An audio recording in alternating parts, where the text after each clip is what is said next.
A muralist whose most recognizable work involves Gainesville's most famous son needs some help. TV 20's Cameron Lund tells us how he's put down his brush while fighting for his life.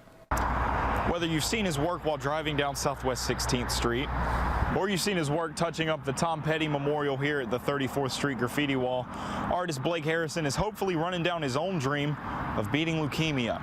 It's almost like I don't feel sick, even though I know I am. It's a fight that Harrison doesn't take lightly, but he still has the time to give. I've donated my hair to Wigs for Kids. And also to crack a joke. My mother gave me love, compassion, empathy, kindness, but apparently also gave me leukemia. Bless her soul. Harrison has been in UF Health Shands for a month, but this may end in the next few days.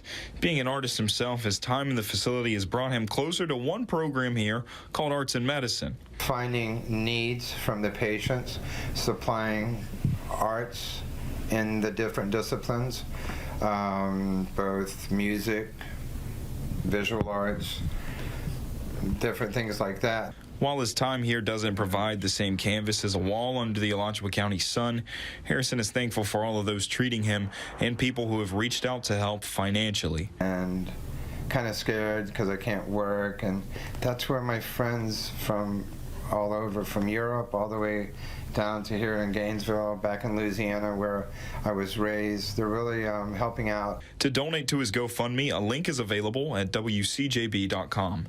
In Gainesville, Cameron Lund, TV 20 News.